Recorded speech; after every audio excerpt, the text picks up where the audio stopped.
Bom, galera, estou estreando no meu canal Segredos de Viagem e tenho a honra de receber um dos senadores mais bem votados da República.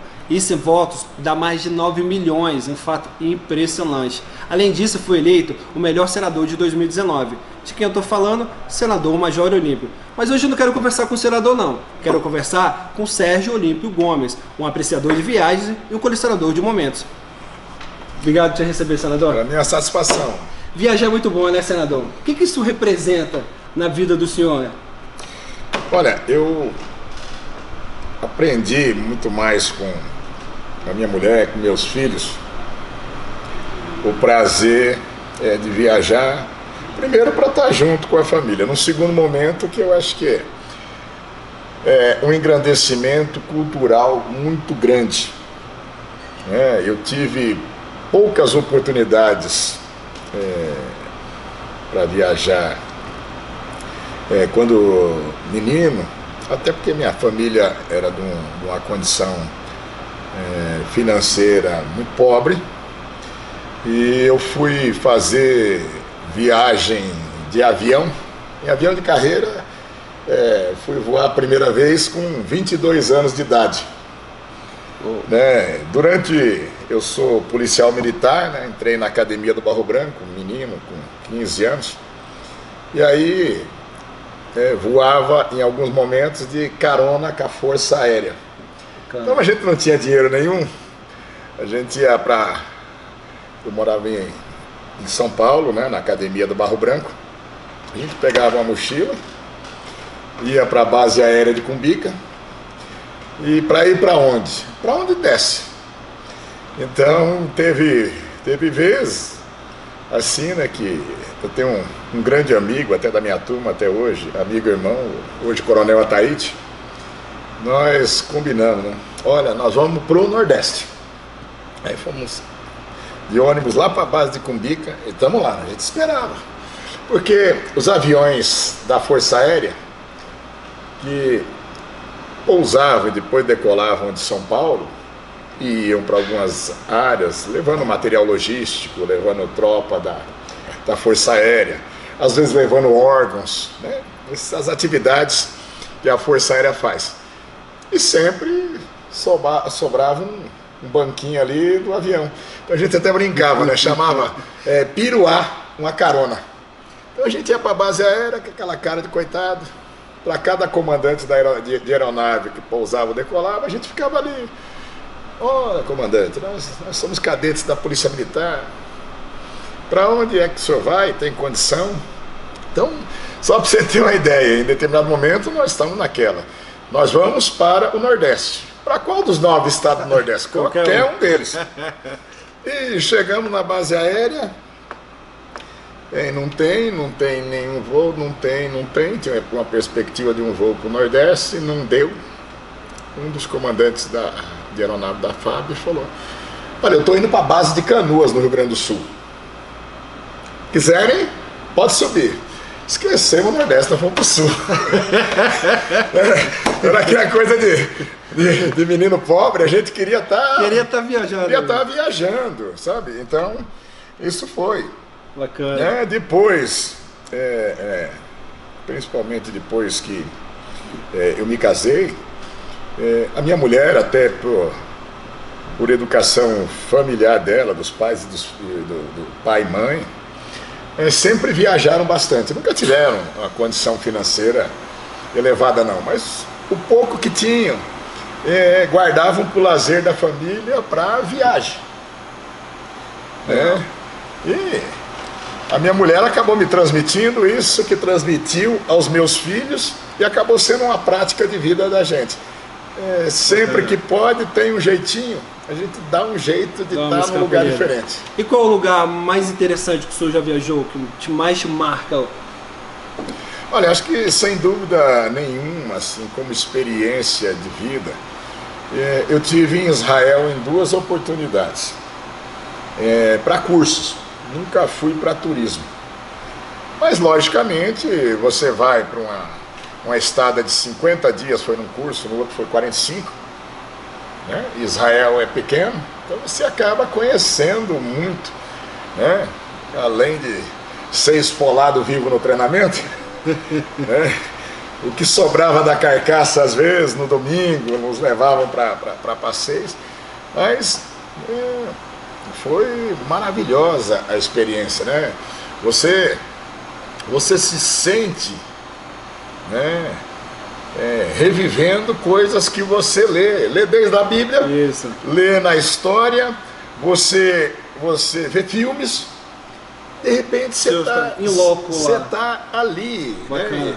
Eu até também às vezes falava, pô, deixa eu me beliscar aqui mesmo. Então, eu tô aqui mesmo. Então eu estou aqui vendo o Muro das Lamentações, daí eu tô aqui vendo a Via Dolorosa, né, percorrida para a crucificação de Cristo. Estou vendo aqui a mesquita com a abóbada de ouro. Bacana. Então, para mim, me tocou demais. Um país relativamente pequeno para as dimensões nossas, muito pequeno. Você pega no extremo sul, até na fronteira do Líbano em cima, você tem 340 quilômetros. Se você pensar isso aqui para a nossa dimensão continental, e você tem, assim, do mar até a fronteira, assim você tem 40 quilômetros. Isso. Dá para cruzar do norte ao sul em questão de horas. Pois é. Em questão de horas você cruza. Só que é tanta história, é tanta coisa bonita, é tanta experiência que você tem que cativa. Seu programa, você está falando de viagens. Isso. As pessoas que muitas vezes têm uma imagem, né? Pô, mas eu vou para Israel, deve ser uma coisa árida, deve ser muito perigoso. É isso que eu queria entrar na questão. Muita gente armada andando para um lado e para o outro, nos restaurantes, nos bares. Eu me lembro que eu vi em Tel Aviv uma mulher com um fuzil nas costas, na praia. Muitas. Então, isso dá uma sensação de segurança ou insegurança? Olha, à primeira vista, mesmo eu sendo um policial, a primeira vez que eu vi, me assustei um pouco, né? Assusta. Porque você chega em Israel, né, você tem um lado todo tradicional, histórico, uma disputa religiosa, né, que é impossível ter uma solução de fato, porque todo mundo prova que é dono da terra. Isso. Né, por razões religiosas, né, de etnias, tudo. Mas a segunda língua em Israel é o inglês. A música em Israel tem muito a música americana. Isso. A roupa é o jeans, a camiseta. Né?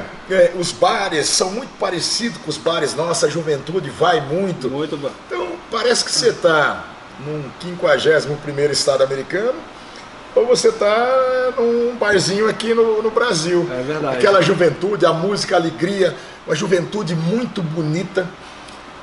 Mas você começa a olhar assim, né? O menino se levanta, tá com uma pistola na cinta. Isso. A menina tá com a bolsa, né? E tá pendurado um fuzil, a submetralhadora Uzi ou um fuzil, o Galil 762. Uhum. Até porque por uma boa parte da população servirem voluntariamente ao exército, e é um período longo na vida, não é só que nem aqui o serviço militar obrigatório, né? Então, permanentemente as pessoas ficam em condição de pré-mobilização.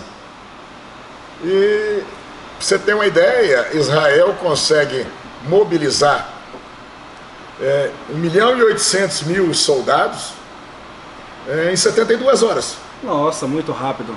Né? Esse é um quarto da população.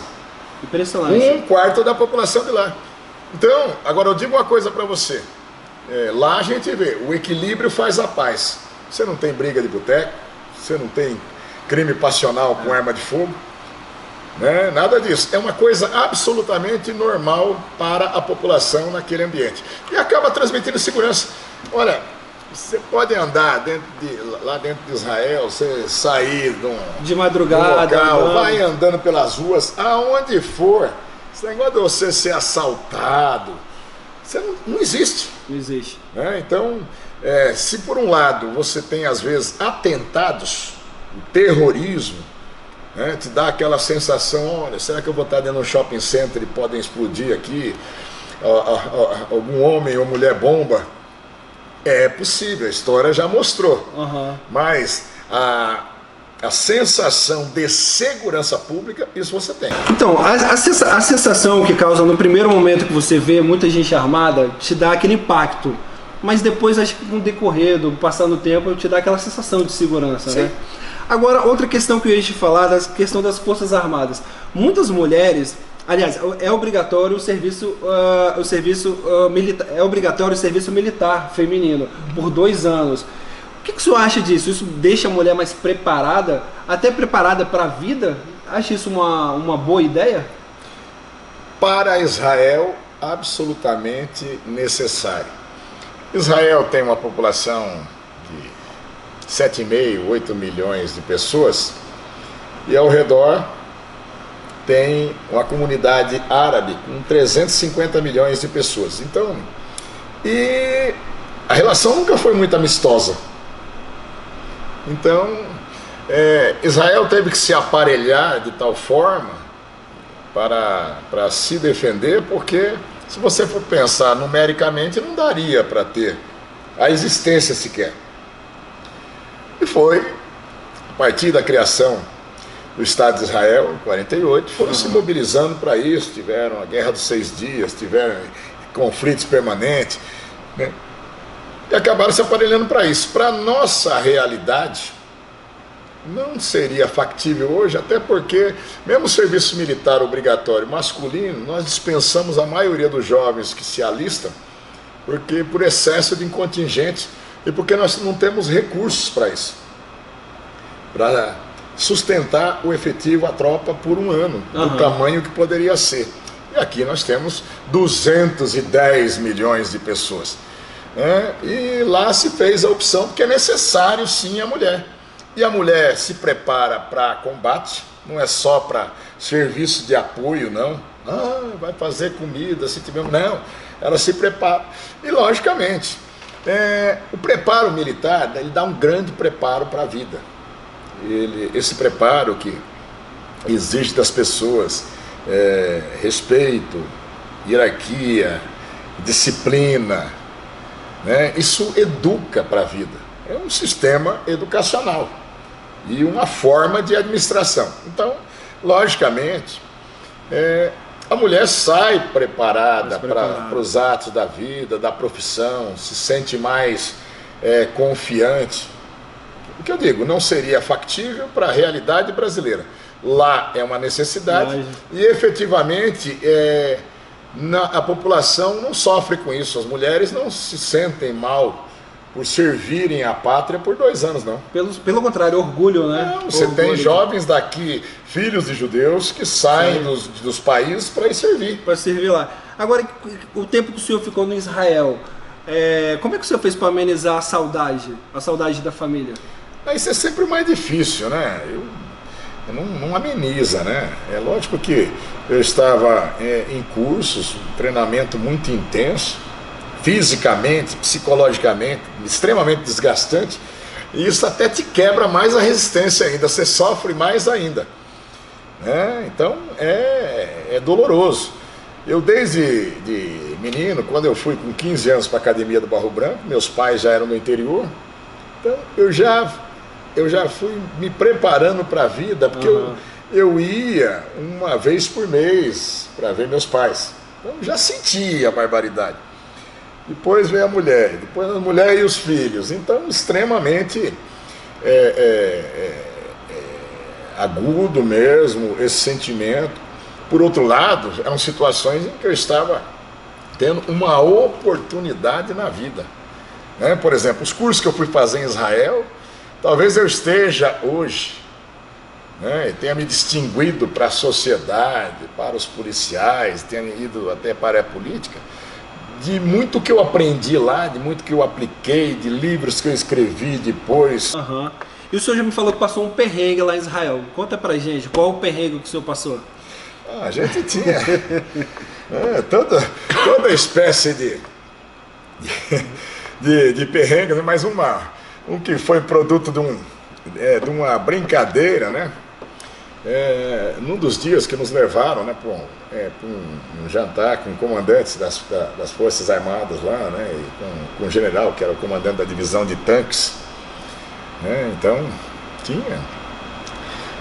tem um prato típico israelense, né, que é com o fígado de ganso, né, então, né, ele é extremamente gorduroso, né, então, né, no jantar nos ofereceram como uma iguaria. Tinha mais um integrante da Polícia Federal, tinha gente de outro país, né, e o tradutor que estava conosco, né, ele muito brincalhão, gozador assim, né, e ele viu, né, que eu colocava tudo que eu podia de sal naquilo ali. Para amenizar o sabor. E ele viu e começou a rir, né, do meu constrangimento. Aí a esposa do general perguntou, né, em hebraico, se eu tinha gostado. Ele já respondeu por mim, ele falou, ele está constrangido, ele gostou tanto que ele quer mais um. Aí ela chamou o garçom e mandou pôr mais um. Haja sal naquela noite.